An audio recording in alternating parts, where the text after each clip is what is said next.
তখন আমি আমার বাবাকে কল দিই। তো আমার বাবা মানে মোবাইলের মধ্যে যখন কল দিয়েছিলাম ওনার কান্নার আওয়াজ আমি শুনতে পেয়েছিলাম।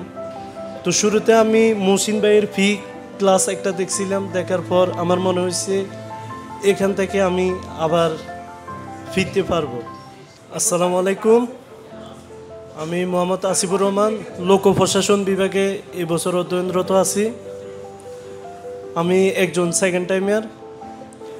আমার ফার্স্ট টাইম জার্নিটা ছিল খুবই কষ্টের, ওই সময় আমি কোথাও চান্স পাইনি। এরপরে সেকেন্ড টাইম যখন শুরু হয়েছিল, শুরুর দিকে আমি খুব হতাশাগ্রস্ত ছিলাম। কোনো কোচিংয়ে ভর্তি না হয়ে মানে কি পড়বো না পড়বো এটা নিয়ে খুব চিন্তিত ছিলাম। তখন আমার এক বন্ধু রফিক, ও বর্তমানে রাজশাহী বিশ্ববিদ্যালয়ে পড়াশোনা করতেছে ইসলামিক স্টাডিজে, ও আমাকে এডুকেশনের খোঁজ দিল। তো শুরুতে আমি মহসিন ভাইয়ের ক্লাস একটা দেখছিলাম, দেখার পর আমার মনে হয়েছে এখান থেকে আমি আবার ফিরতে পারবো। এরপরে আমি education second time optimistic base 2.0-তে ভর্তি হলাম। সেখানে ভাইদের নিয়মিত ক্লাস করলাম, এক্সাম সব কিছুই দিলাম। আমি ইংরেজিতে অনেক দুর্বল ছিলাম। ভাইয়ের ক্লাসগুলো লাইভ করার পরেও আমি রেকর্ড অনেকবার করছি ক্লাসগুলো। তো এরপরে বাংলা দ্বিতীয় পত্রে আমি ফার্স্ট টাইম যখন এক্সাম দিই, ঢাকা বিশ্ববিদ্যালয়ে আমার ফিল আসে বাংলাতেই। এর অন্যতম কারণ ছিল আমি বাংলা ব্যাকরণে খুবই দুর্বল ছিলাম।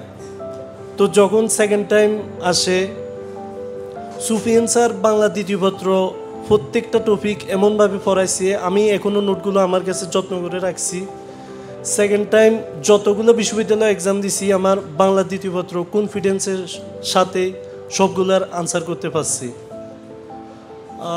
যদি আমি আমার এই জার্নিতে সবচেয়ে বেশি কৃতজ্ঞতা প্রকাশ করি, সেটা হলো আমার পরিবার, বিশেষ করে আমার বাবা মা। তারা আমাকে সেকেন্ড টাইমেও প্রচুর সাপোর্ট করেছে, কোচিং থেকে শুরু করে সব কিছুতে। আর যেদিন আমার কুমিল্লা বিশ্ববিদ্যালয়ে রেজাল্ট দিয়েছিল, ওই দিনটা আসলে স্মরণীয় ছিল। রেজাল্ট দিয়েছিল তখন আমার মনে আছে 12টার পরে। তখন আমার পরিবারের সবাই ঘুমিয়ে গিয়েছিল। তখন আমি আমার বাবাকে কল দিই। তো আমার বাবা মানে মোবাইলের মধ্যে যখন কল দিয়েছিলাম ওনার কান্নার আওয়াজ আমি শুনতে পেয়েছিলাম। এরপর আমার আম্মুকে যখন জানাই, আমার আম্মুর হাসিটা এটা আমার কাছে প্রকাশ করার মতো না।